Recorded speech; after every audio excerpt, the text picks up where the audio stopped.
Bien le bonjour à vous, chers amis du matin, et j'espère qu'on va vous accompagner dans de très bonnes conditions. Et bien aujourd'hui, on est toujours pendant le mois d'octobre et c'est l'Octobre Rose.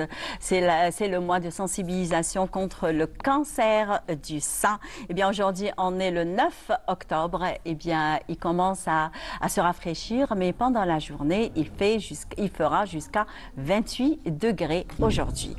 Et bien sûr, nous avons essayé de vous concocter un programme bien varié. J'espère qu'il répondra à vos attentes, chers amis du matin. Donc certainement, vous êtes bien installés devant votre petit déjeuner, un petit café devant vous. C'est bon? On commence? Eh bien, vous avez tout un programme bien varié pour cette matinée, puisqu'on commence par la médecine et la santé, puisqu'on va recevoir le docteur Nadia Hadri qui nous parlera du cancer du sein. Et bien sûr, la prise en charge psychologique, comment le soutien psychologique peut-il aider ces femmes à gérer le stress et leur anxiété? Eh bien, on verra cela avec notre psychologue clinicienne, ce n'est autre que Fatima Bensarraï. Et bien sûr, on parlera de la journée mondiale de la Poste, puisqu'on va recevoir le chargé de communication de Algérie Poste, qui sera présent avec nous, qui nous donnera les nouveautés de Algérie Poste. Et bien sûr, dernière ligne droite, on aura le plaisir justement de partager, et j'aurai le plaisir de partager le plateau aujourd'hui avec mon collègue et ami, bien sûr, Ilyes Benziyen, qui sera question de parler de cinéma.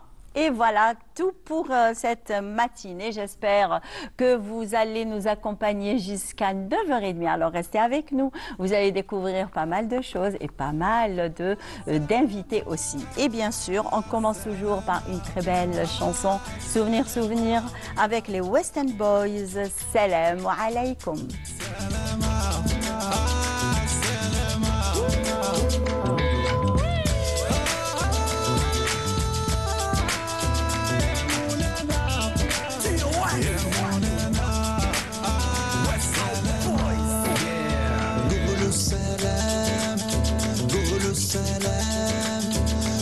سلام يا حبابي تسهل ايام في مقامي قولوا سلام قولوا سلام قولوا سلام قولوا سلام قولوا سلام يا حبابي تسهل ايام في مقامي قولوا سلام قولوا سلام اهلا دك دك ديرك للخيمة دوكا دوكا فوق الجمال تبع رشقة صحاري دق الزق من أعماق رمالي حليت عقلي غمض عينيا وصلوا من نجوم وريح بنها الدوكا بغيت نهوم وخلوني أني الليل غير مع حبابي في طباب البخور وهنعوم صاري أنا بارتي خليها عليك يا واري واري واري قاعدة صحراوي فيها فاجي جملة حبابي رانا من المومي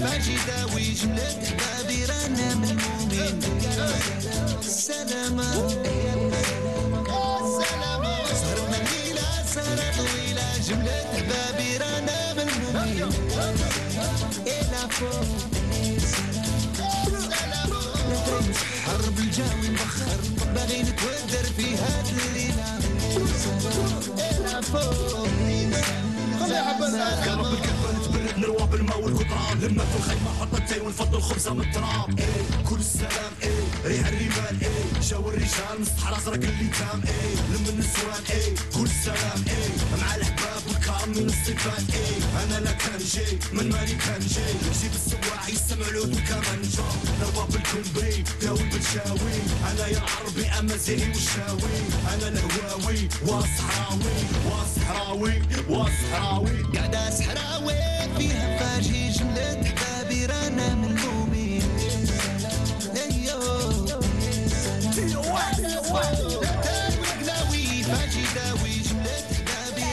Salomon Ali, comme c'était les West End Boys, et vous avez certainement reconnu un des artistes, c'est déjà aussi un collègue, c'est Houari Bouabdallah qu'on salue à travers le Bonjour d'Algérie de ce matin.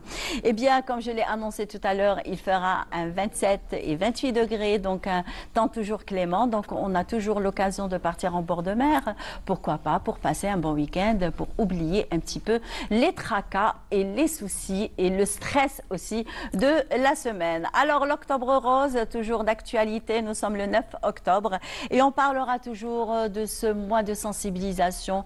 On ne peut pas ne pas sensibiliser, parler, vulgariser. Donc en principe, c'est pas uniquement l'Octobre Rose, c'est pas uniquement en mois d'octobre, c'est toute l'année la sensibilisation, d'où on reçoit Dr Nadia Hadri qui est présente avec nous et elle a déjà commencé, on va dire, l'action de sensibilisation. Bonjour. Bonjour. Ça va?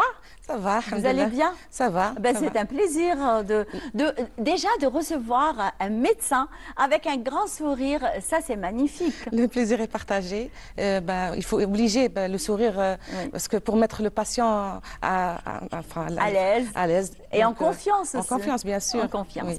Alors, comme on l'a annoncé tout au début, c'est le mois de sensibilisation.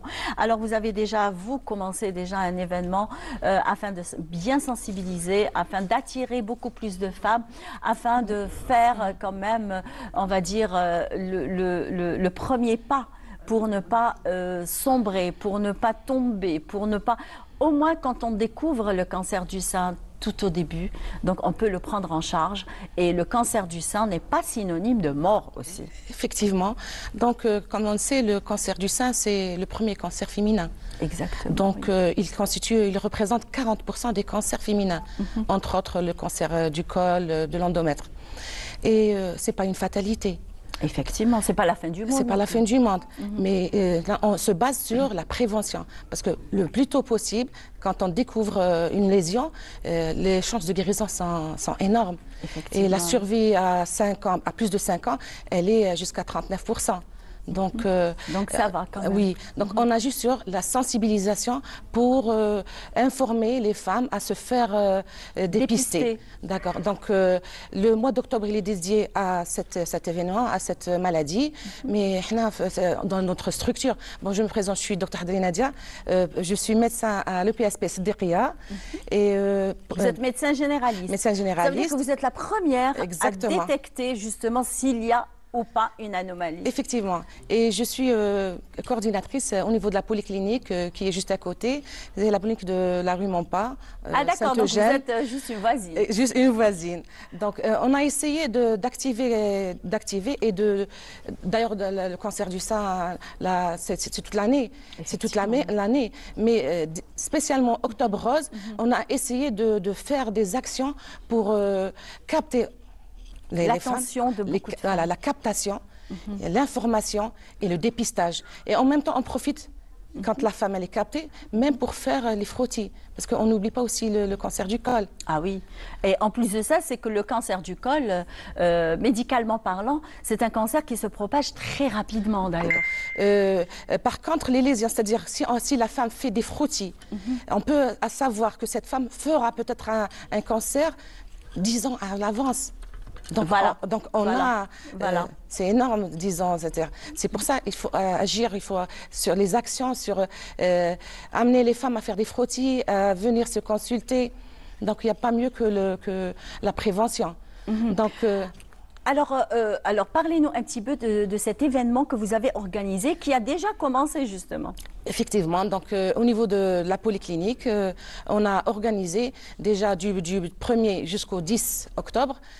Au niveau du marché, la placette, la rue Montpas, parce qu'il y a un afflux très important des femmes. Donc quotidiennement, on a capté jusqu'à 75 patientes la journée. Vous avez bien réfléchi. Oui. C'est que vous n'avez pas attendu justement que la femme vienne vers vous. C'est que vous vous êtes parti vers ces femmes-là. Effectivement, donc on a un programme très chargé. Donc la première, du 1er au 10, c'était au niveau du marché.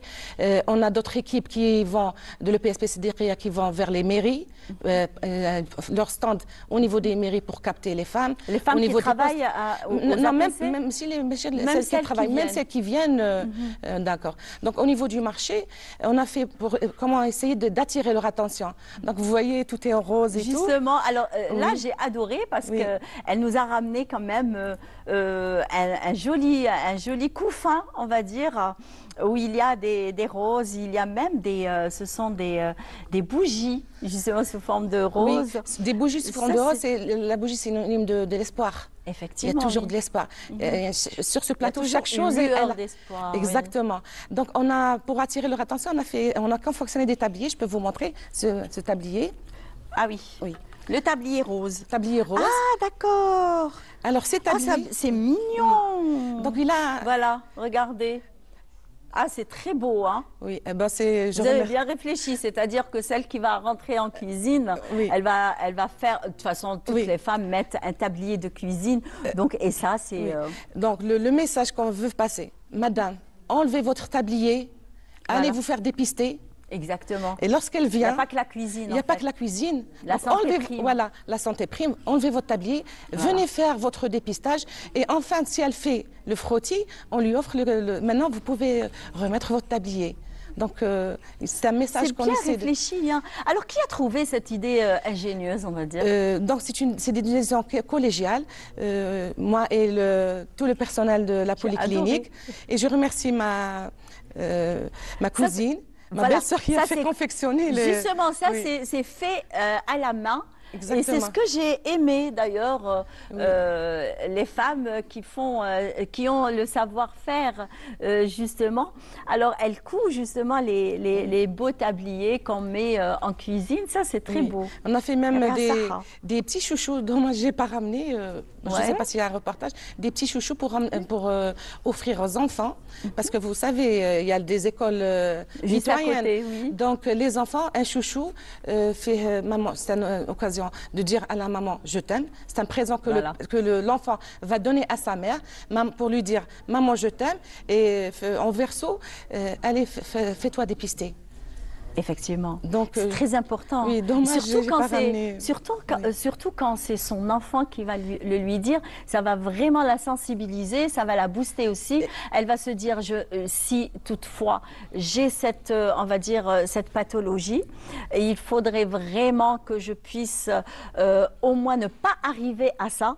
Justement au point où on a justement le cancer du sein. Donc j'essaye un petit peu de préserver ma santé pour mes enfants. Effectivement, donc et l'enfant, d'ailleurs j'ai un retour. Il y a une petite fille que je lui avais donné le chouchou. Le lendemain, elle me rencontre. J'ai donné ça à ma mère, elle a été contente. Elle est venue. Tu es sûre? Oui, elle est venue et elle a fait un frottis aussi. Vous voyez, hein? Oui. Donc le message, il est passé. C'est l'essentiel. Exactement, c'est qu'il faut vraiment trouver le moyen, on va dire, efficace afin d'atteindre un petit peu la sensibilité de la femme, parce que la femme, dès qu'elle est sensible, ça y est, c'est bon.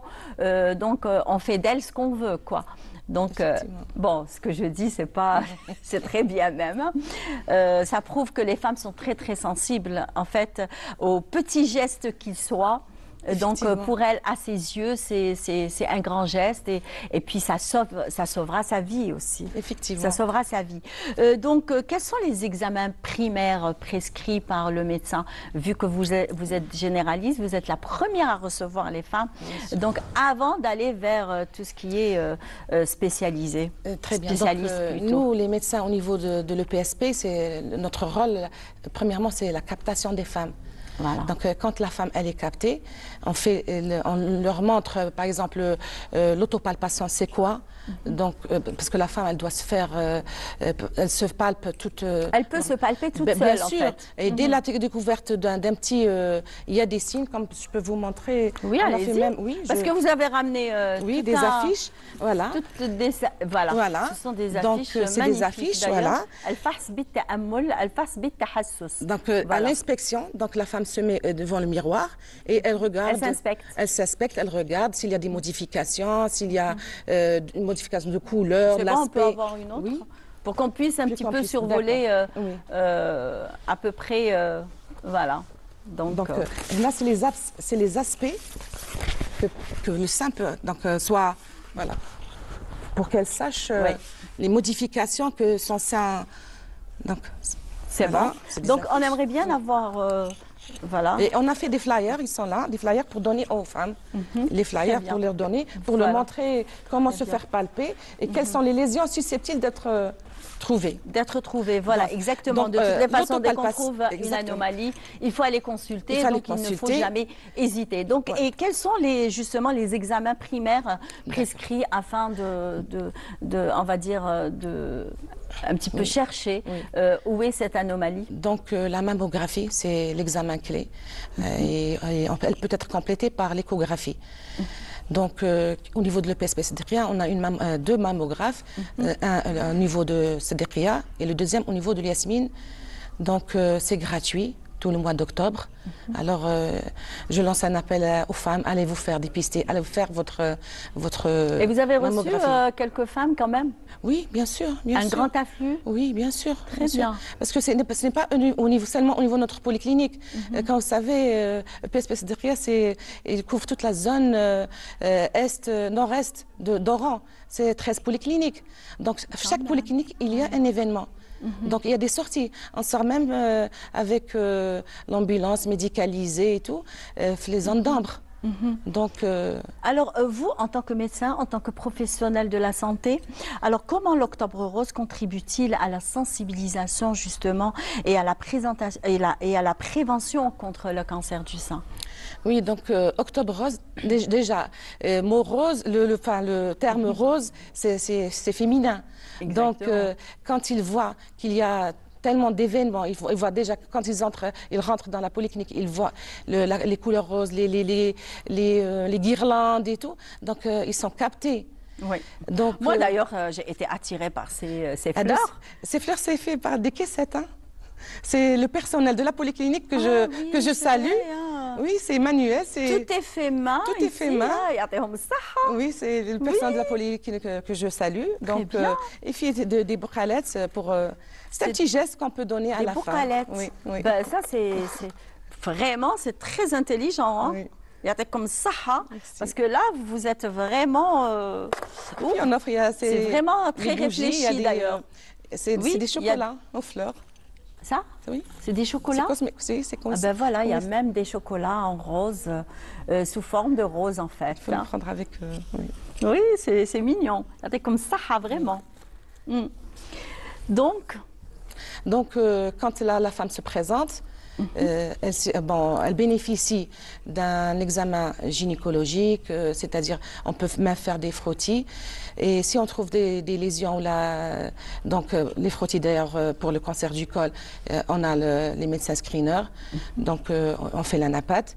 La mammographie, on a une convention avec les radiologues de l'EHU, donc ils font 2 lectures et s'il y a une suspicion, donc jusqu'à une 3e lecture de la radiographie.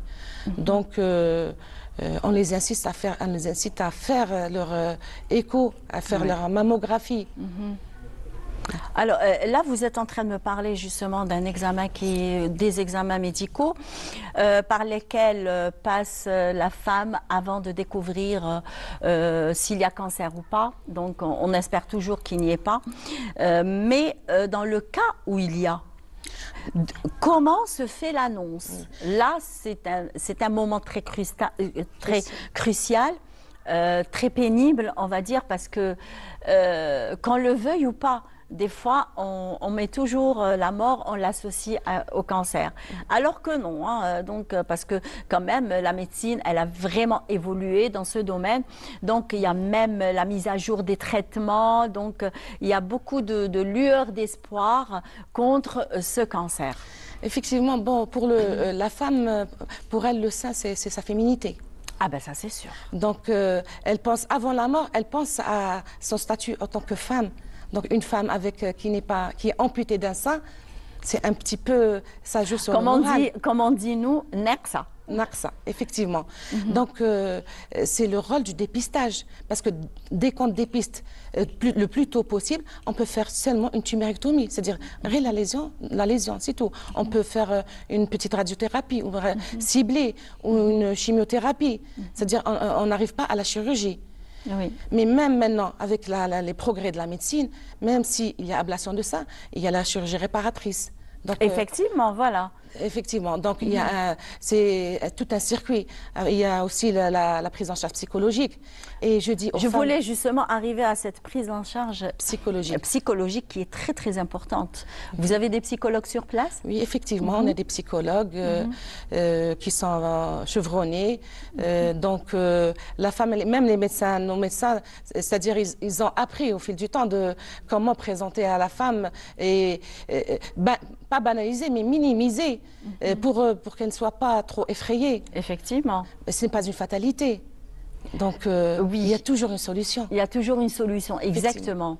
Minime qu'elle soit, donc il y a toujours une solution, que ce soit par un traitement, un protocole de chimiothérapie, un protocole de radiothérapie, d'ablation peut-être, alors une chirurgie réparatrice,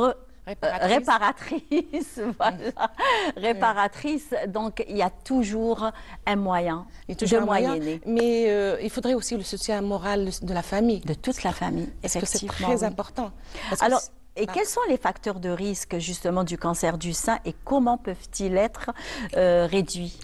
Donc, il y a plusieurs facteurs de risque. Il y a le tabagisme, il y a l'alcoolisme, il y a la mauvaise alimentation, il y a la femme qui n'allaite pas. Parce que l'allaitement, par contre, l'allaitement, il protège. Il protège un petit peu la femme. Il protège la femme. C'est pour ça, le bon Dieu nous a dit 2 ans. Donc, mais maintenant, les femmes n'allaitent pas jusqu'à 2 ans. Au contraire, c'est très bon. Non seulement c'est très bon pour la femme, mais aussi c'est très bon pour le bébé. Il y a aussi la contraception, les hormones. Donc, il y a plusieurs... La nulliparité, c'est-à-dire une femme qui n'a pas d'enfant, qui n'enfante pas. Aussi, la grossesse, si elle fait une grossesse après 39 ans. Parce que aussi... Les grossesses tardives. Les grossesses tardives, exactement. Donc, tout ça, c'est des facteurs de risque. Et surtout la contraception aussi, les hormones. Est-ce qu'il y a dérèglement hormonal. Très bien. Alors, est-ce qu'il y a un brin de génétique dans le cancer du sein? Effectivement, il y a des notions... Certes, ça n'arrive pas que... Oui, il y a des notions familiales, il y a, au niveau des gènes, certaines modifications qui peuvent donner ce cancer. Donc, quand il y a une notion au niveau de la famille, une sœur ou une tante ou la maman qui est atteinte de ça, du cancer du sein, alors la fille devrait se faire dépister le plus tôt que les autres tranches d'âge. Donc parce que ça peut toucher aussi les jeunes. Ah ben oui. D'ailleurs, il y a une année, c'était l'année dernière, où on a reçu sur ce même plateau, il y avait professeur Chefi, d'ailleurs, qu'on salue. D'ailleurs, il avait reçu à l'EHU d'Oran une jeune de 16 ans avec un cancer du sein. Là, c'est que ça peut arriver à tout le monde, pas seulement aux personnes dont l'entourage a déjà souffert ou alors il est déjà passé par un cancer. Donc, ça peut arriver à tout le monde, donc essayez d'aller vers tous les secteurs sanitaires, passer une mammographie pendant tout le mois d'octobre, c'est gratuit mesdames, donc essayez de sauver vos vies, on va dire, et prévenir justement cette maladie, donc c'est la prévention, sensibilisation pendant tout le mois d'octobre, c'est le mois rose. Un dernier mot? Oui, merci à vous, merci de contribuer à la sensibilisation, parce que les médias jouent un très grand rôle. D'ailleurs, on aurait aimé qu'il y ait des spots publicitaires sur l'autopalpation, c'est très intéressant pour la captation des femmes. Très bien. Et je remercie tout le personnel pour avoir contribué. Ah oui, oui, chacune par son nom, ma nièce qui a confectionné des bracelets. Ah, c'est bien, c'est bien. ma cousine aussi pour les tabliers. Pour les tabliers de cuisine. Oui, tous les tabliers de cuisine. Voilà. Et on va les offrir aux femmes qui font les frottis. Parce c'est-à-dire on profite de la venue de la femme pour se faire palper, pour réaliser un frottis. Et je remercie aussi le directeur de l'EPSP, qui est Dr Tézi, pour tous les moyens. Il est avec nous. Dès qu'on lui impose, enfin lui propose une initiative ou une idée, il va avec, il adhère. Donc je dis à Dr Tézi, merci. Et puis un bon courage pour tout le personnel. Et faites, mesdames, santé. Allez vous faire dépister. Dépistage, et on va vous donner un carnet. Un carnet voilà. aussi, un petit carnet de... Un petit carnet. Oui. Voilà. Voilà, et des flyers aussi. Et des flyers, voilà, pour vous, des chocolats, des petites fleurs. Ben voilà, c'est toute une, on va dire, des petits cadeaux. Voilà. Merci beaucoup. Merci à vous. Eh bien, un sujet sur l'Octobre Rose avec Ilyes Benziyen, avant juste de recevoir sur le plateau la prise en charge psychologique, justement, avec Fatima Ben Sarraï. On se retrouve juste après. السلام عليكم. وعليكم السلام ورحمة الله. تعرفوا شو هو أكتوبر الوردي؟ أكتوبر؟ ما على باليش. Un mois symbole de lutte, de solidarité et d'espoir à travers le monde. Octobre Rose demeure un rendez-vous annuel autour d'une cause cruciale, la prévention et la lutte contre le cancer du sein. À cet effet, l'établissement de santé publique Al-Maqarri a effectué une vaste campagne de sensibilisation pour prévenir contre cette terrible maladie. On a décidé, pour sensibiliser le plus de femmes, de venir ici, au niveau du marché de Saint-Eugène, la rue Montpas, et on a mis notre stand pour la sensibilisation sur l'Octobre Rose, et leur expliquer c'est quoi le cancer du sein, comment détecter le cancer du sein. On va les orienter aussi où faire la mammographie. En même temps, on profite, bon, on a fait des dépliants pour leur expliquer l'autopalpation c'est quoi, comment le diagnostiquer, comment les signes d'alarme. Et en même temps, on profite pour faire le cancer du col en même temps. Cancer du col, et on les oriente pour faire le frottis au niveau de notre polyclinique ou à l'instar de toutes les polycliniques de l'EPSP Siddiqia. ما شاء الله رانا نشوفوا حملة توعوية على أكتوبر الوردي. الناس ما بقاتش كما كانت. الحمد لله يا ربي العلم تطور. لازم بنات من لاج دو 25 ans البنادم دروك يروح يشوف يدير ان ديبيستاج ماذا به يكون الديبيستاج يكون متقدم باش نقدوا اذا كان المرض في اوله لازم يقدر زعما يشفى. Afin d'éviter le pire, une seule solution fait l'unanimité dans le secteur médical, le dépistage précoce.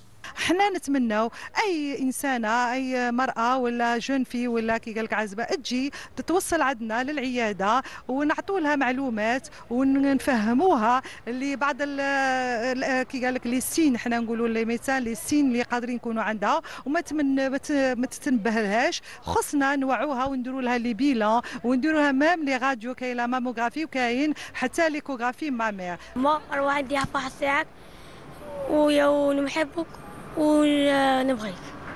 Au-delà des rubans roses, c'est toute une chaîne humaine qui se forme pour soutenir la recherche et illuminer la voie vers une guérison plus accessible à toutes. C'est toujours un plaisir de recevoir notre psychologue clinicienne Fatima Ben Sarraï afin de parler justement aujourd'hui. Ce sera le sujet de la matinale de Bonjour d'Algérie de la station régionale d'Orange. Le rappel qu'aujourd'hui nous sommes le mercredi 9 octobre. Eh bien bonjour, j'espère que on vous a pas réveillé de bon matin. Bonjour, bonjour Imen, bonjour à tout le monde. Non, quand même, je suis matinale, ça va. Ah ben ça va alors, vous avez l'habitude. Hein? Ouais, voilà. Très bien. Alors, comment les professionnels de la santé, on va dire, peuvent-ils aider à préparer justement les femmes à recevoir cette nouvelle du néo du sein? Alors, l'annonce du diagnostic, c'est un événement traumatisant, il faut le dire directement. Il faut accepter autant que professionnelle de santé, que ça va laisser une trace psychologique, une souffrance psychologique chez la femme, et comment lancer ce diagnostic et comment préparer psychologiquement la femme pour cette annonce. C'est très important de le faire, c'est très important de travailler en collaboration, médecins, psychologues, infirmiers, tous les soignants de santé, hein, c'est très important de prendre ça en considération. Je pense que la sensibilisation Fad le mois rose, elle est vraiment, on le fait correctement, on le fait très bien, mais il faut aussi sensibiliser le corps médical sur le fait que une femme atteinte au cancer, c'est pas un truc facile, c'est vraiment un traumatisme émotionnel très très aigu, et ça peut affecter beaucoup de choses, beaucoup d'aspects dans sa vie, aspect psychologique, émotionnel, aspect de l'image corporelle, estime de soi, confiance en soi, aspect familial, conjugal, et aspect social très très vaste. Il faut qu'on soit aussi, nous, les personnels de santé, sensibilisés par rapport à tous ces aspects-là, parce que c'est un point très important. La douleur physique, elle est là, elle le sent, elle le vit, mais le vécu psychologique, c'est un autre aspect qui demande en fait une prise en charge psychologique à long terme. C'est une maladie chronique, c'est une maladie qui demande beaucoup d'attention, et voilà, beaucoup d'importance, et on peut commencer déjà par l'écoute. Écouter une femme qui a subi une annonce, un traumatisme psychologique qui touche tous ces aspects-là que j'ai déjà annoncés. Donc ça, c'est très important de le savoir. Et en fait, on va parler sur la préparation psychologique. On n'est jamais préparé pour ça, voilà, malheureusement. C'est ce que j'allais vous dire d'ailleurs. Quoique cette maladie, c'est pas une grippe non plus, c'est pas un rhume, ce n'est pas des céphalées. Mais on est sur des statistiques un peu importantes. Hein. Une femme sur 8, elle a le risque d'un cancer du sein. Donc il faut le prendre au sérieux, il faut le prendre en considération, il ne faut pas négliger. Je remercie d'ailleurs ma collègue de l'EPS-PCDRIA, elle parlait de dépistage précoce.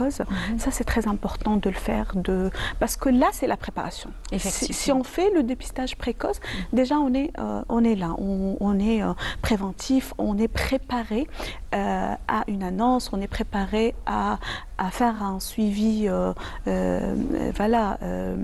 quotidien ou là, mensuel ou là, annuel, c'est pas grave. Donc, tout ça, être sensibilisé, j'ai l'information que, le cancer du sein, ça existe, il est là, donc il faut le prendre en charge. Voilà, il faut le prendre en charge. Ça, c'est très important. Ça, c'est une phase avant le diagnostic, avant tout. Donc, la femme, elle doit être préparée psychologiquement, et surtout, il y a un problème psychologique, c'est le déni psychologique, surtout chez les femmes qui ont déjà subi le vécu psychologique d'une parente atteinte, qui est déjà passée par ces moments très difficiles. Voilà, des moments très difficiles, la non-acceptation de la maladie. Donc la femme, déjà, elle a le déni. Parfois, moi je les vois, hein, parce qu'on fait toujours la sensibilisation dans les polycliniques de l'EPS-PCDRIA. Donc je les vois, la dame, moi non, j'en veux pas. J'ai déjà subi ça, je veux pas. Elle veut même pas faire la palpation ou le dépistage précoce. Donc déjà, elle est dans le déni, elle a la peur de cette maladie. Donc Donc, il faut qu'on travaille aussi sur le côté psychologique des femmes, qu'on les sensibilise sur la peur, de l'inconnu. Voilà, donc c'est très important. Parce que là, c'est que on aura devant nous une femme désemparée, voilà, qui réfléchit sur plusieurs aspects. Ouais. Puisqu'elle ne va pas, c'est-à-dire, moi je pense que une fois qu'elle va recevoir cette mauvaise nouvelle, on va dire, elle va penser tout de suite à ses enfants si elle en a, elle va penser à son mari, voilà, à sa vie conjugale, quelle sera sa vie après. Oui, voilà. En fait, on va parler juste sur après l'annonce, les étapes, les phases psychologiques. La femme, elle va les subir, elle va vécu tout ça. Donc, la première phase, c'est cette phase d'hésitation, cette phase de choc, que parfois, elle pose 1000 questions. Pourquoi moi? Peut-être je suis responsable sur ça. Elle se responsabilise. Donc la première phase, c'est entre elle et son estime. Elle pense à personne. Donc la première phase, elle est très importante. Ce traumatisme, quand il s'installe, elle se pose 1000 questions sur sa santé, sur le diagnostic, sur la maladie. Comment j'ai pu passer à côté? Voilà. Comment je peux dépasser ça?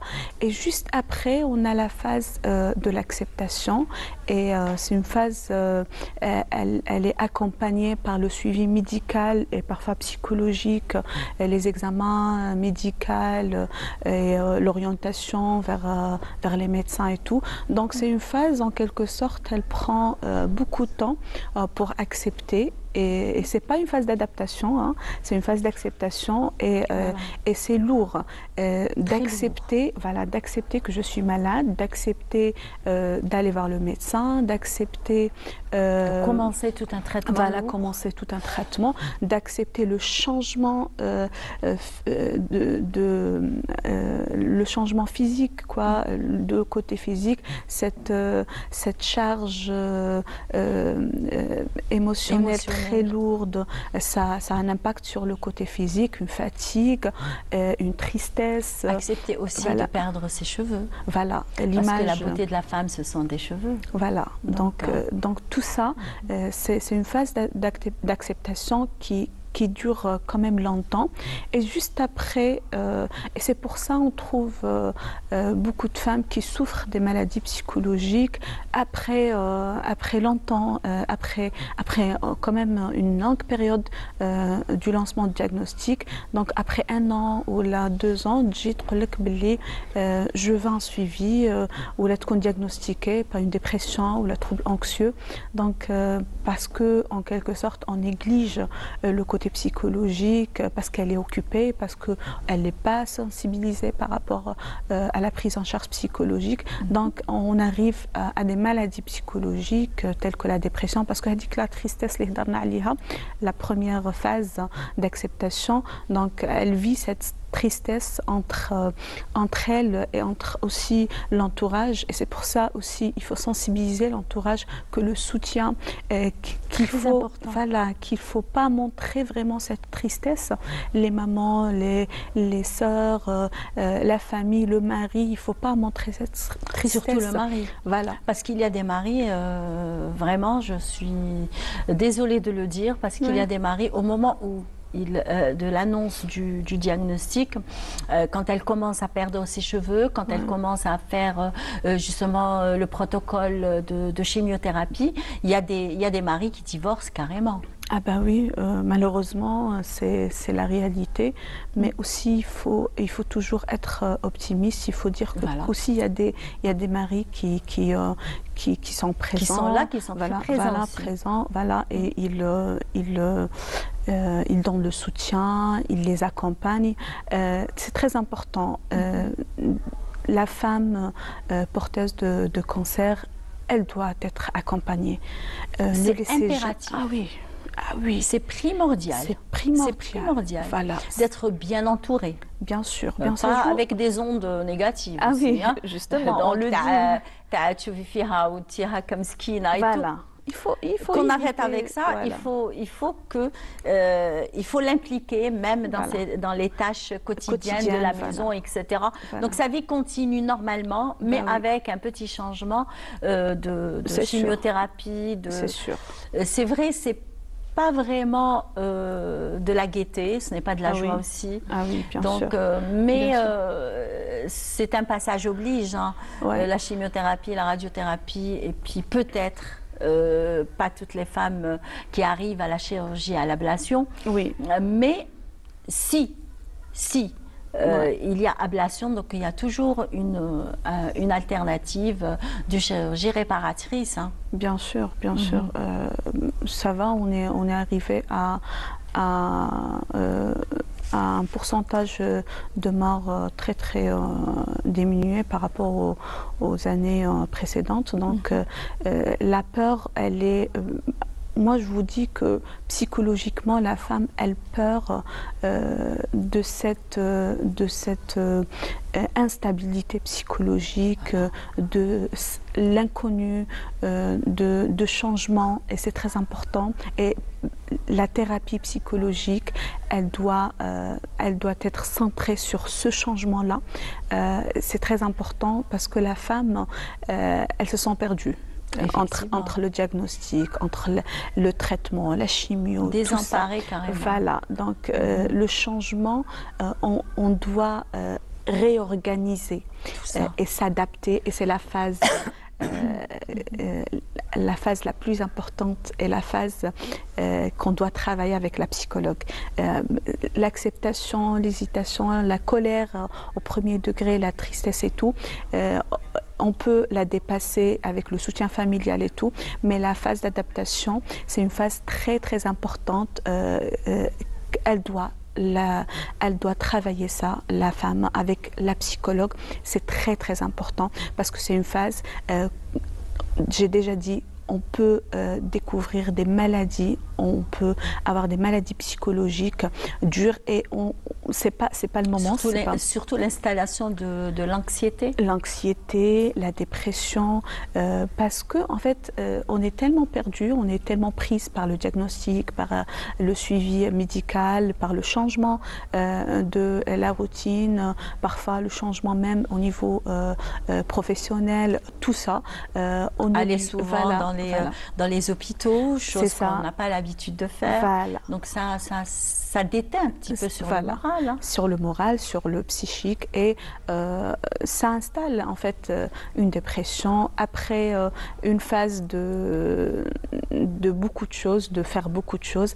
On se trouve tout seul, se poser des questions, se sentir mal, et voilà, le déni parfois le deuil sur le corps, sur le passé, sur la santé. Comment on était et qu'est-ce que je suis en train de vivre actuellement. Voilà. Donc ça, on ne peut pas le partager avec des personnes proches. On le partage avec un psychologue parce que le processus de deuil... Des fois avec des personnes qu'on ne connaît pas du tout. Des fois, on est dans un des transports en commun. Oui. Et puis, ce sont des conversations qui s'installent entre une décharge émotionnelle. Hein. Exactement, voilà. Donc, et qui commence à raconter sa vie, à raconter ses déboires, on va dire, quotidiens. Et puis, c'est comme si on faisait confiance à une personne qui ne nous connaît pas et qui va partager avec nous cette peine qu'on ressent. Parce que des fois, même si notre famille est en train de ressentir la même chose, si ce n'est pas plus, d'ailleurs, ils sont beaucoup plus anxieux pour nous, ils ont beaucoup plus de peur pour nous, alors que des fois, on fait confiance à des personnes qu'on ne connaît pas du tout. Parce qu'on va quitter à un certain moment, c'est juste un passage ou alors une rencontre de quelques minutes. Après, chacun sa route, chacun part dans son côté. Et puis, on aurait quand même parlé, confié. On se serait déjà confié à une personne qui ne nous connaît ni d'Adam ni d'Ève, comme on dit. Hein. C'est ça. Donc, je pense que cette décharge émotionnelle, on peut le faire avec n'importe qui, mais c'est bien de le faire avec un professionnel qui est, voilà, qui est le psychologue, qui va nous comprendre, qui va installer une stratégie de suivi psychologique. On commence déjà par la thérapie de soutien, parce que le soutien familial, c'est un soutien à part. C'est la base. Voilà, c'est la base. Et même, on doit faire la thérapie de famille, on doit impliquer la famille dans le processus de suivi psychologique, c'est très important. Et vous faites la thérapie de groupe? La thérapie de groupe pour les femmes cancéreuses, ça peut aider. Oui, ça peut aider, bien sûr, ça peut aider, et c'est une thérapie qui donne beaucoup de résultats, parce que en fait, c'est partager la souffrance, partager la même maladie, et le même vécu psychologique. Exactement. Parce que ce que je sens moi, je le partage avec des gens qui ont le même vécu. Voilà. Donc je sens que ce que je sens, c'est pas à moi tout seul. Il n'y a pas que moi. Donc c'est la même chose, et c'est important. Ça donne beaucoup de soutien pour les femmes. Et après, on est dans la thérapie psychologique, comportementale et cognitive. On doit travailler sur le comportement de la femme. Et là où vient le changement. Donc, on doit adapter la femme à la nouvelle situation, à la nouvelle vie, et c'est important de le faire. Jamais c'est très important. Il ne faut pas jouer la force, je suis forte, je suis quoi. On n'est jamais fort dans des moments pareils. Dans des moments pareils. Il faut accepter. Il faut montrer sa faiblesse. Sa faiblesse. Et ça, les femmes ne le font pas. Voilà, vous savez pourquoi? Moi, je pense que c'est pour préserver un petit peu les sentiments de leur entourage, de leurs proches. Et c'est pas bon pour soi. Eux. Voilà, pour sa santé. Si vous avez envie de pleurer, vous pleurez. Oui. Vous avez envie de crier, vous criez. Oui, la colère, il faut exprimer la colère. Vous êtes colérique à ce moment-là. Il faut exprimer, il faut s'exprimer, il faut exprimer aussi ses sentiments. Voilà, oui, c'est très important. Et puis, on a un côté aussi en psychologie, c'est le côté cognitif. On doit travailler sur le côté des pensées. Comment elle pense, comment elle voit les idées et comment elle les pratique en fait dans son quotidien. Donc c'est très important de parler sur ça, parce que en fait elle partage, la femme, la colère, les émotions, tout ça, mais elle partage jamais ses idées. Donc c'est le travail de psychologue qui doit faire ça avec une femme cancéreuse.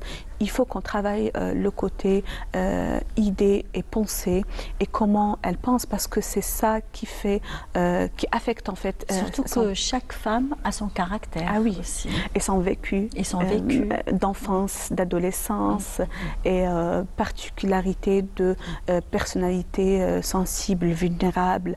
Tout ça, c'est un aspect très large et un processus très lent, et on doit prendre en charge la femme cancéreuse psychologiquement. C'est très important. Voilà, je pense qu'après ces thérapies-là, on peut arriver à un accompagnement psychologique. On n'arrête jamais le suivi psychologique. On peut faire un suivi de thérapie, et juste après, on reste dans l'accompagnement. On voit la femme une fois par mois, une fois par 2 mois, il n'y a pas de souci.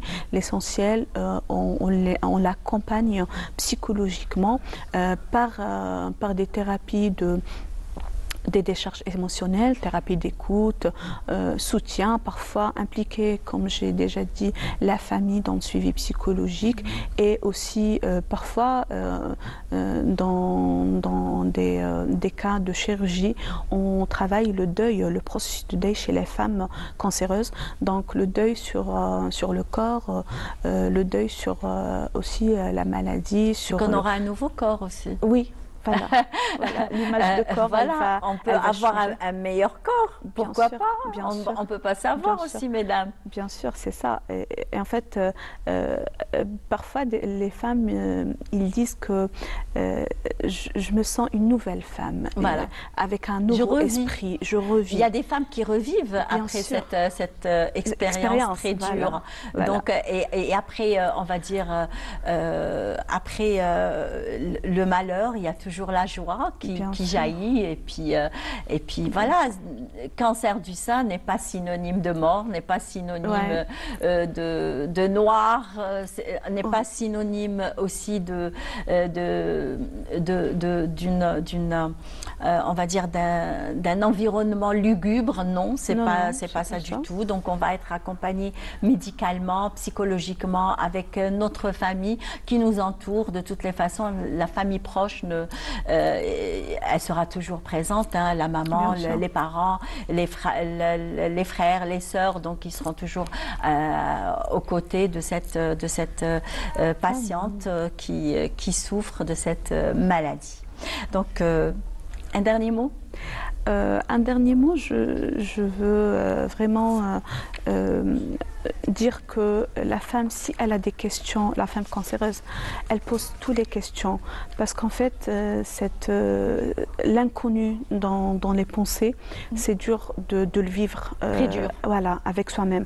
Donc il faut partager ces questions, cette sensation, il faut la partager, même avec les proches. C'est très important. Et il faut aller voir la psychologue. C'est génial, c'est une expérience exceptionnelle. Les psychologues sont très sympathiques. Ben oui. Oui, oui. Et puis surtout quand il y a une psychologue en qui on fait confiance, Oui. ça c'est encore mieux. C'est encore mieux.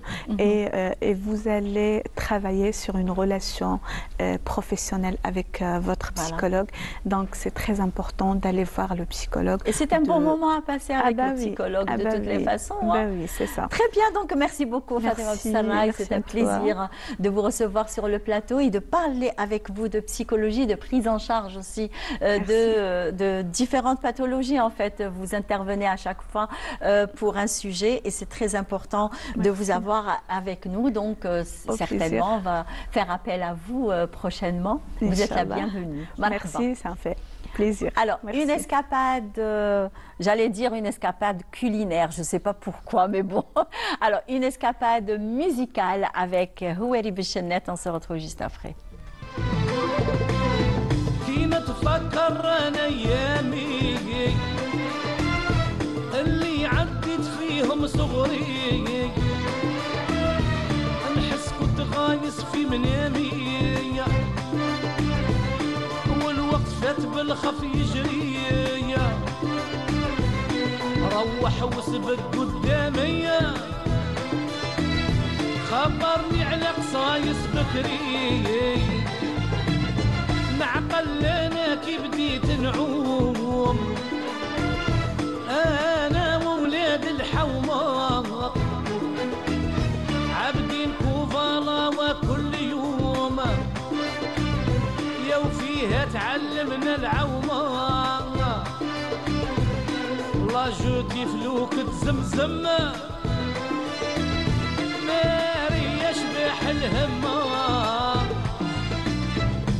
نحسبها كلي دروكا استديو فيلماتها ما يتنسوه التفريجة وقعدة في البنك خطرا نصدمو خطرا نخلصو الليمو بالدور والفرنكة الميسوم والمرحوم عالسوق الملقى من بعد المكيل في استاد موريال رانا تما الدخلة غير بالتاويل نتفرجوا ونفاجوا الغمة لازم من بكري فن وستيل لزمو بريستيج وهمة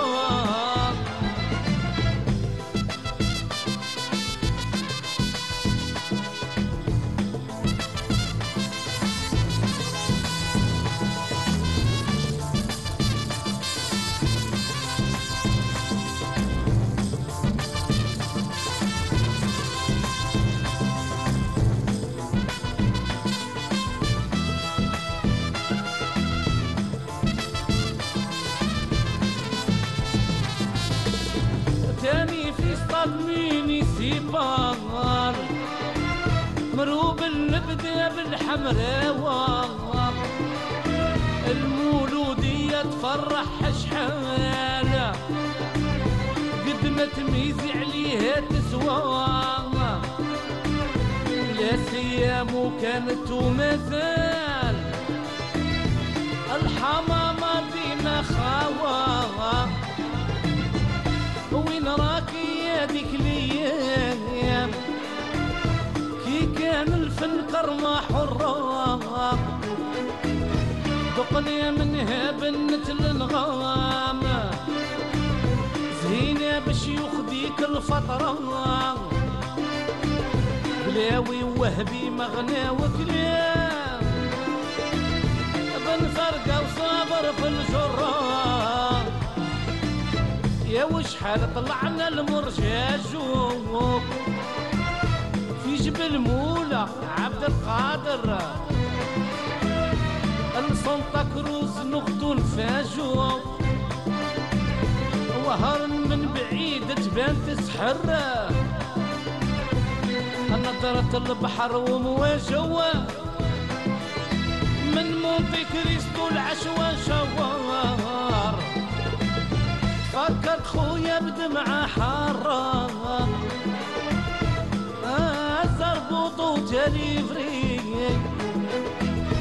كارتي كاس ربح وخسارة كاريكو رول ما وجرية سيوانا مقلع وطارة يا زماني ويا صغري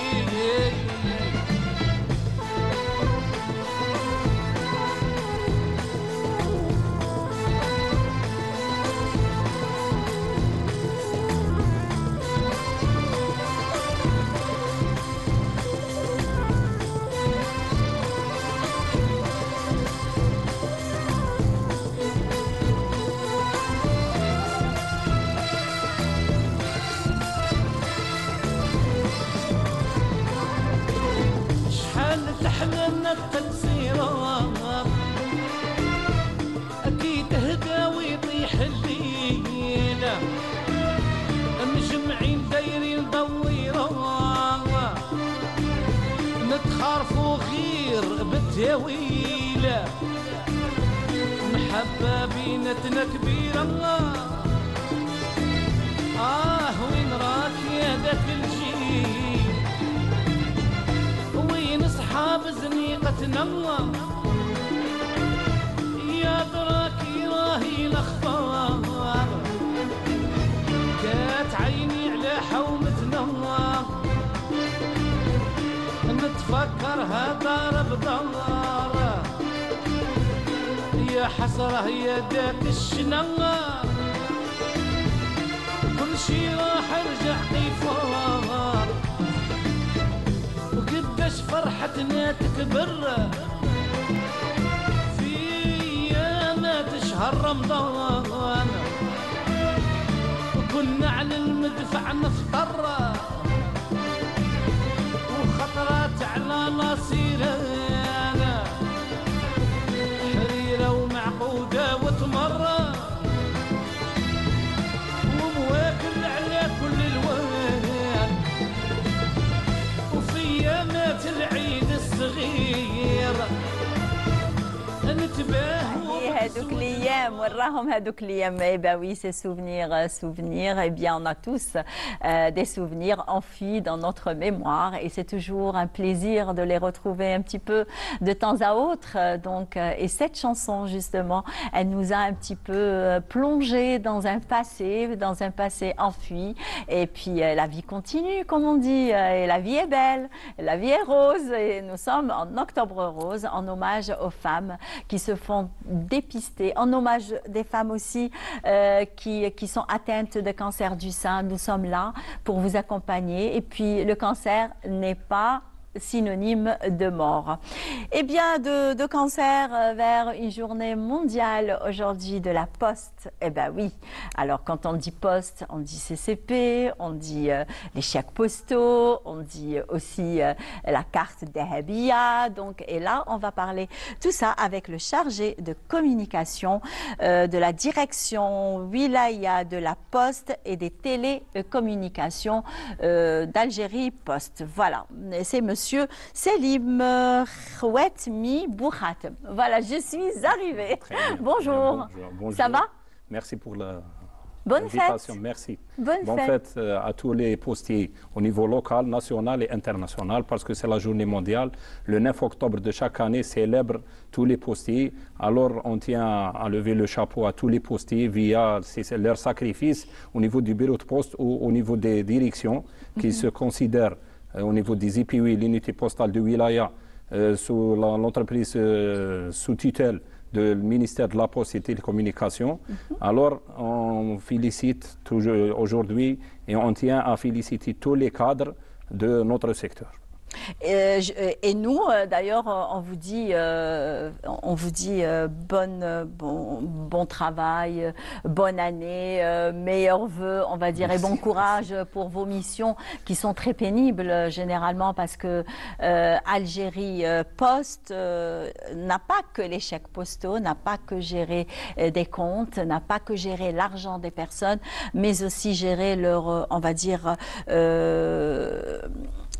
leur protection, beaucoup plus. On a vis-à-vis la compagnie de sensibilisation qui a été programmée par le ministère de la Poste et des Télécommunications avec l'entreprise sous tutelle Algérie Poste et les partenaires, on a fait faire venir les partenaires, c'est la gendarmerie nationale et la sûreté nationale. Alors cette compagnie de sensibilisation a été programmée du 24 au 26. Mais aujourd'hui, on a eu l'honneur d'être parmi vous. On vous a devancé. Parmi vous pour que les téléspectateurs de notre chaîne, notre chère chaîne de télévision, comprennent concernant la compagnie de télévision algérienne, compagnie de sensibilisation. La compagnie de sensibilisation, elle était faite pour la tranche des clients de Algérie Poste qui possèdent la carte Dahabia. Parce que la modernisation au niveau du secteur de la poste et télécommunications, elle était commencée pour valider l'objectif et le programme du président de la République, Abdelmajid Tebboune, qui parle sur la modernisation des secteurs. Alors notre secteur a commencé la modernisation en 2020 via c'était la période du Corona-Covid. Alors les gens ont utilisé la carte Dahabia pour faire leurs prestations, pour se déplacer, pour faire payer les factures, pour faire les transactions. Ces choses-là ont aidé que les gens demandent et que la carte Dahabia a pris une grande ampleur vis-à-vis des clients, surtout cette période que la carte Dahabia a beaucoup d'objectifs, surtout l'objectif pour qu'on va atteindre dans les années à venir et on va dire sur le plan court terme, moyen terme, que tout le monde va utiliser la carte Dahabia pour faire le commerce électronique. C'est notre phase, espérons qu'on aura l'honneur de faire une petite, un petit briefing ou une petite intervention sur le volet de commerce international. C'est avec plaisir. La porte de la station d'Oran, elle est grande ouverte pour toutes les institutions nationales et tout le monde, d'ailleurs, on est là pour accompagner justement tous les secteurs. Concernant la compagnie de sensibilisation, on a visé les bureaux de poste où se trouvent les distributeurs. Mais on tient à féliciter les cadres d'Algérie Poste et les cadres de la direction de Wilaya de la Poste et Télécommunications d'Oran pour leur sacrifice qui était fait durant les années passées, pour que les distributeurs seront tous bien servis sur le volet monétaire, qu'on voit. Il y avait des activités sur le plan d'Oran, activités sportives, culturelles. Les gens ont pu retirer leur argent dans des heures tardives. et on trouvait que tous les distributeurs, c'était plein d'argent. Et c'est là, il y a toute une et équipe même, qui travaille. il y a exceptionnellement, il y a des bureaux de poste qui restent ouverts jusqu'à 21h, 22h. Exceptionnellement. Exceptionnellement, mais Algérie Post, toujours, suivant le programme, il y a toujours des classifications de bureaux de poste. Les bureaux de poste, il y a des bureaux de poste qui travaillent avec double brigade. Et maintenant, actuellement, avec la carte Dahabia, on peut même aller retirer notre argent, même un week-end, par exemple, un vendredi, même le soir très tard, d'ailleurs, vers 21h, 22h. Et pour faire que les gens comprennent l'utilisation de la carte Dahabia, on essaie que la carte Dahabia, ce n'est pas une carte pour retrait d'argent. Elle est pleine d'avantages. D'ailleurs, c'est ce que j'allais vous poser comme question. Alors, quels sont justement les nouveaux services qu'offre la carte Dahabia? La carte Dahabia, premièrement, retirer de l'argent. Faire des virements de compte à compte. Auparavant, il fallait déplacer au bureau de poste pour faire le virement. Le virement, avec les nouvelles prestations de la carte Dahabia, on peut verrer jusqu'à 200 000 dinars. C'est 20 millions de centimes. C'est de compte à compte. Il faut avoir les informations de la personne que vous voulez reçoit de l'argent. Alors, cela n'empêche. Il y a les paiements de factures. Toutes les entreprises, Sonel Gaz, Seor, toutes les entreprises, ils sont avec des conventions. Même à Algérie, il y a des conventions avec des entreprises qui peuvent payer leurs prestations à distance, de ne pas déplacer pour que tu sois à l'aise. En plus, c'est le retrait. Et la chose principale et primordiale, c'est qu'on arrive au commerce international, commerce électronique.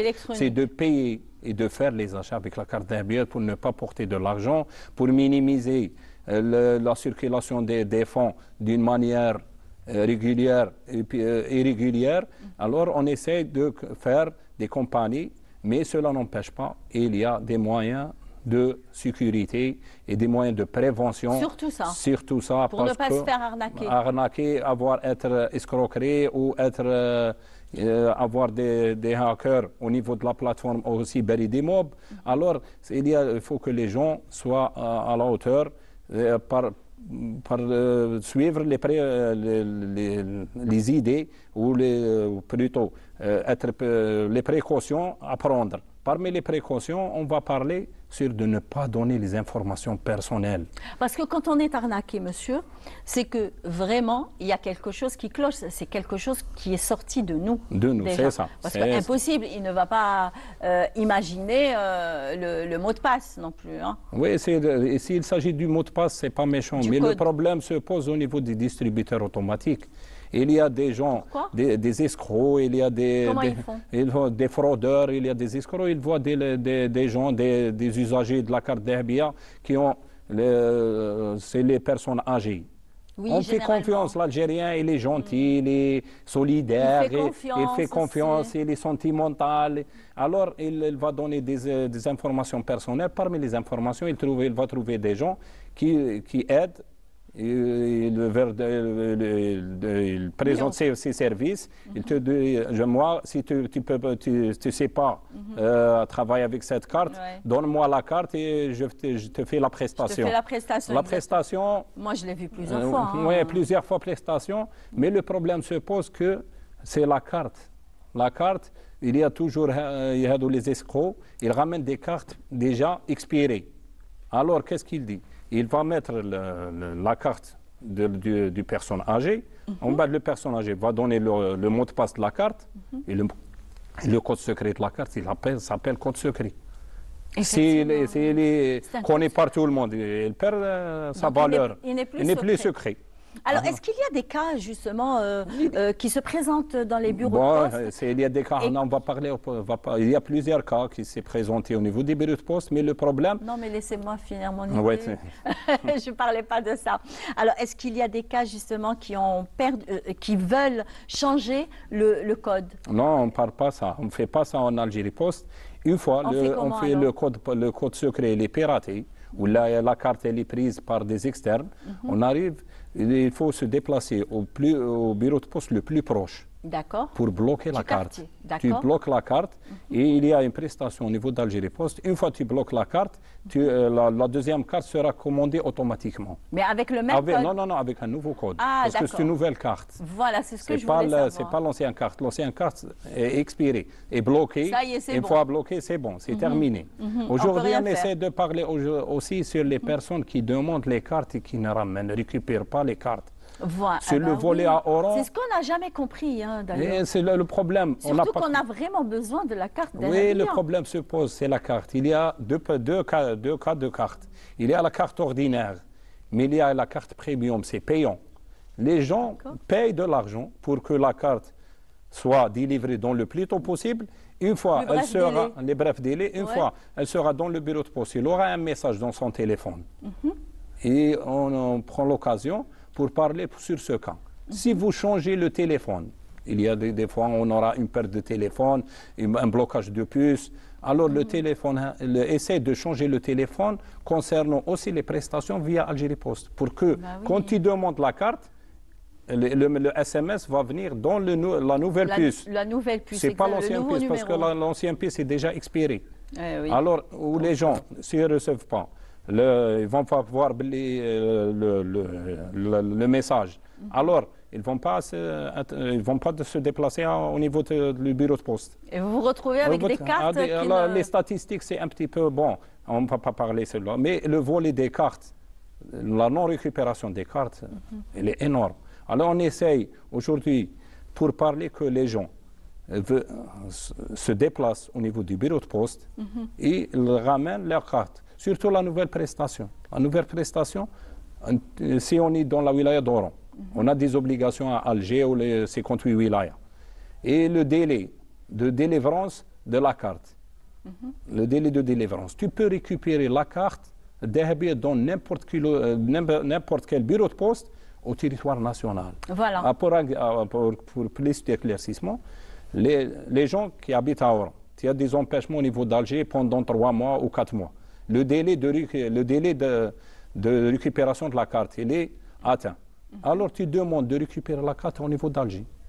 Tu te trouves sur la plateforme ECCP, il y a une partie de la carte d'Arabia, et vous avez le choix de la wilaya, la première. Là où on se trouve, on peut la récupérer. Tu peux récupérer. Tu es à Alger, tu es venu à Oran pour une mission, pour un boulot, pour des vacances à moyenne durée ou longue durée. Tu peux récupérer ta carte au niveau d'Oran. Ça, c'est nouveau. Moi, c'est nouveau. Ça m'est arrivé. Moi, personnellement, ça m'est arrivé. Je suis de la ville de Miliana. Alors, la carte soit délivrée au niveau du bureau de poste de Miliana. Alors, avec la trace mail, la traçabilité de la carte, j'ai récupéré ma carte au niveau du bureau de poste El Moudjahid, au niveau de Miramar. Et je tiens à féliciter le personnel du bureau de poste de El Moudjahid Miramar. Alors, au lieu que je déplace vous déplacez jusqu'à 400 km ou 300 km, j'ai récupéré ma carte. Voilà, mais il faut signaler auparavant pour que la carte, quand elle sera délivrée d'Alger, elle prend le chemin vers... Vous avez bien fait de soulever ce point-là qui est très important parce qu'il y a des personnes, quand on leur dit, quand on leur donne cette information, c'est qu'ils partent le jour même et ils disent « Ah non, j'ai pas pu récupérer ma carte ». Mais il faut d'abord...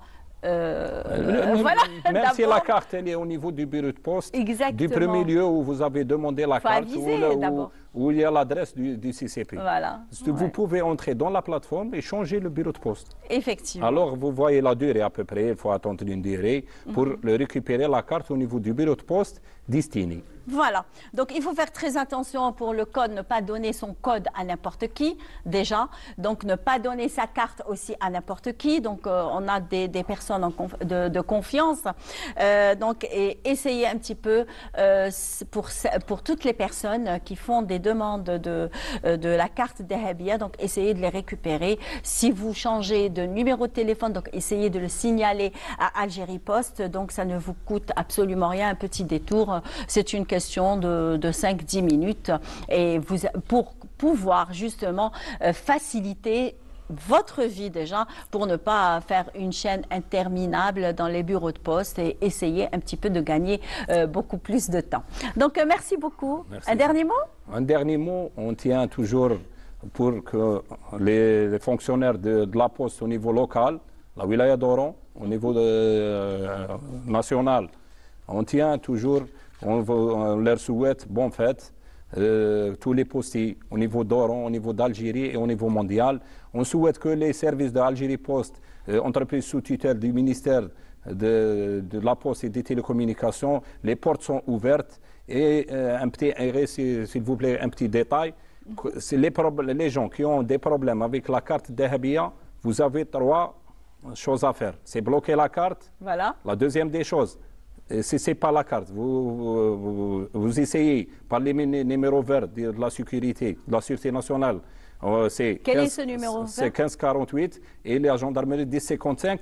Et concernant l'Algérie Post, c'est le 1530. Si tu ne peux pas. Alors, le numéro de Algérie Post, c'est 1530. C'est 1530. Alors, les gens, la première phase, c'est bloqué. La deuxième phase est dans un briefing, s'il vous plaît, concernant le commerce électronique. Oui. Si vous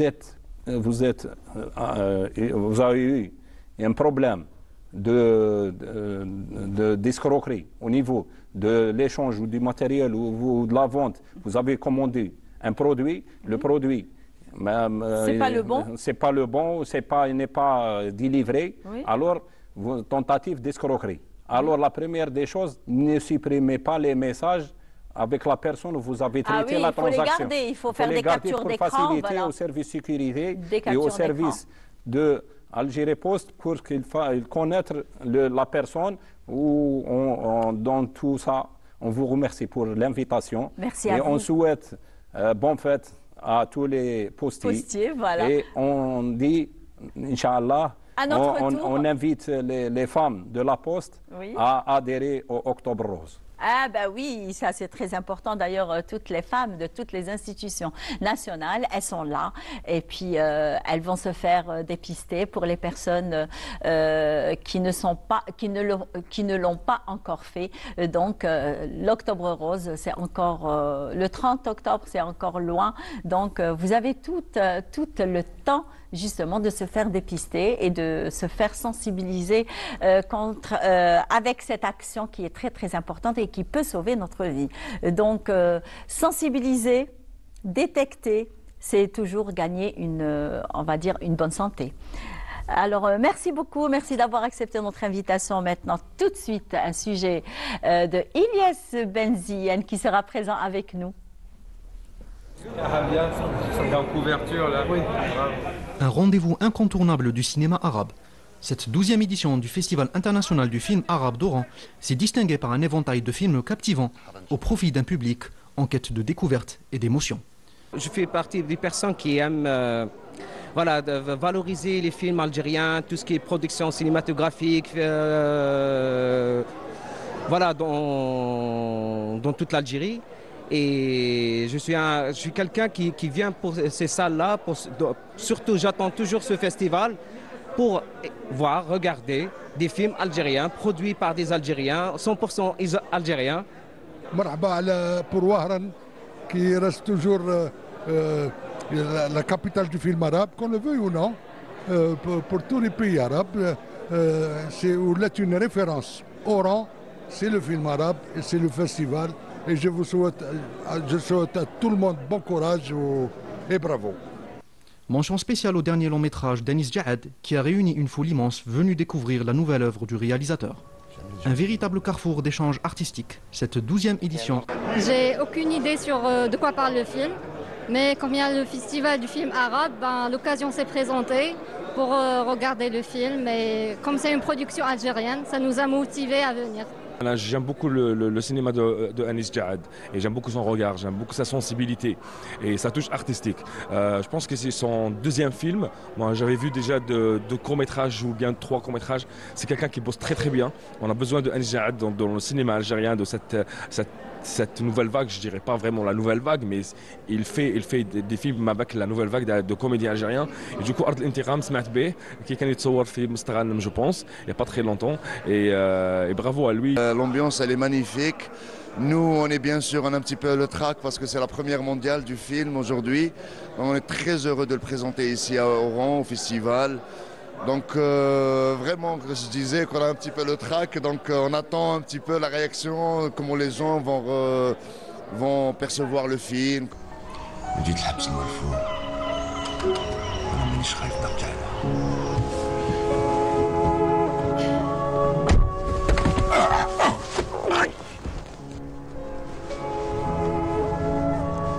شنو نجمو نديرو هنا باش نلقاو دراهم هنا كاين الارض D'une manière générale, les cinéphiles sûrement vont aimer le film, mais pour le spectateur, je ne pense pas qu'il va vraiment adhérer. Ça demande beaucoup de temps. On doit voir le film pour une deuxième, une troisième fois. Peut-être pour apprécier mieux l'histoire et les choix esthétiques de Anis.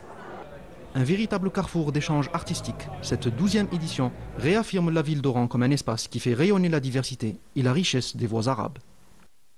Le festival du film arabe en sa 12e édition, c'est Oran qui a ouvert ses bras pour tous ses invités qui nous sont venus justement d'ailleurs ou alors d'ici. Marhaba bihom fi Wahran.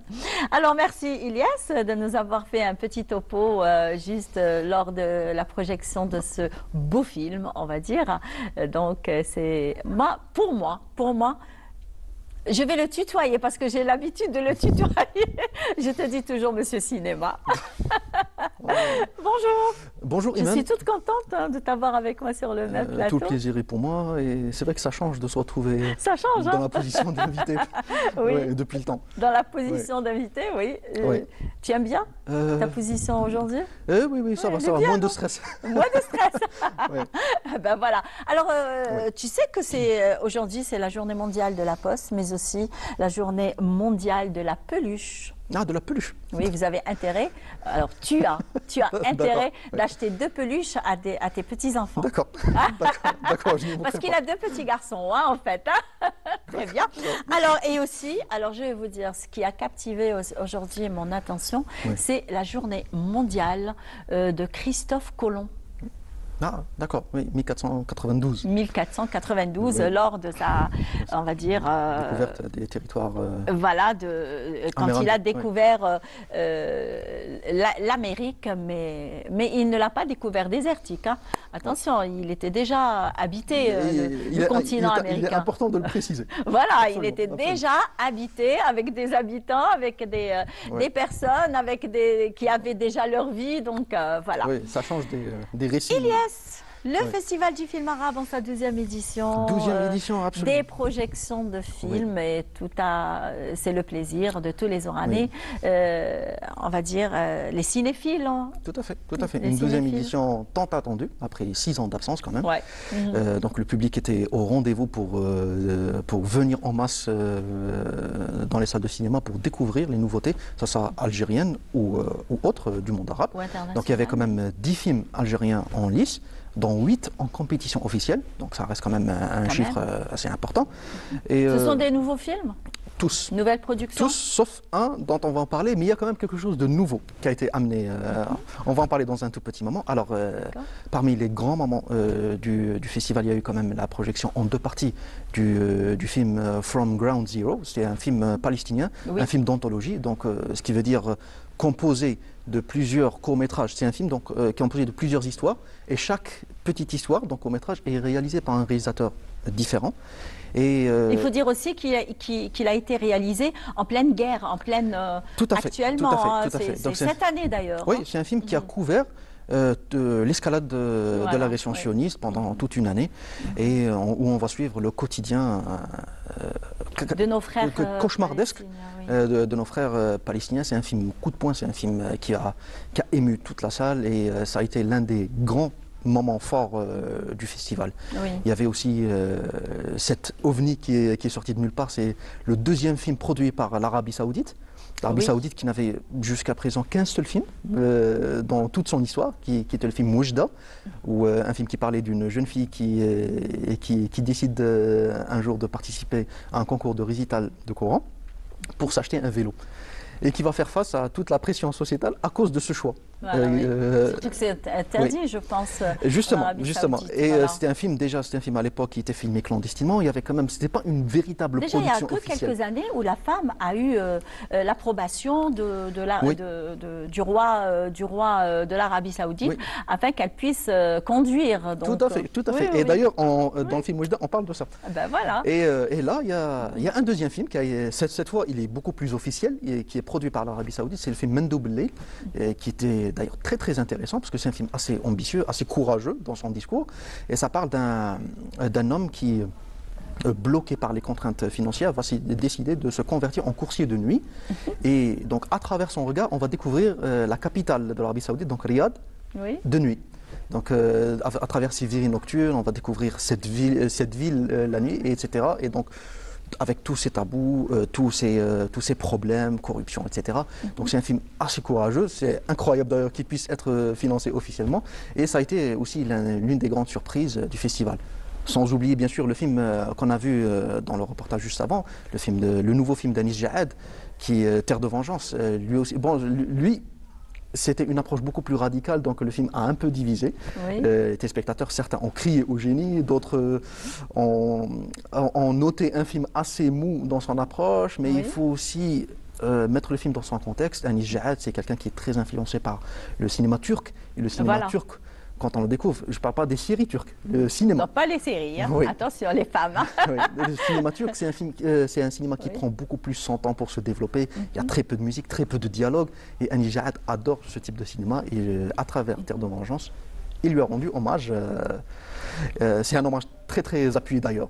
Très bien. Alors on va profiter un peu, étant donné qu'il ne nous reste pas beaucoup de temps, pour tenir nos chers téléspectateurs au courant du programme du jour, parce que c'est pas encore fini. Non mais attendez, vous avez une bande-annonce.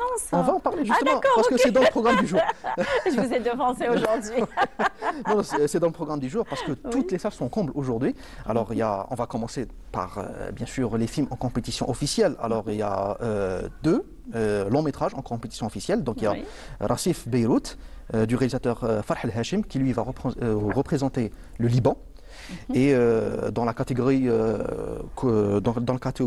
long métrage en compétition officielle. Et il y a aussi l'Égypte avec Samar Qabl Soura Nihaiya de Aya Youssef. Donc c'est un film qui va représenter l'Égypte en compétition officielle dans la catégorie long métrage.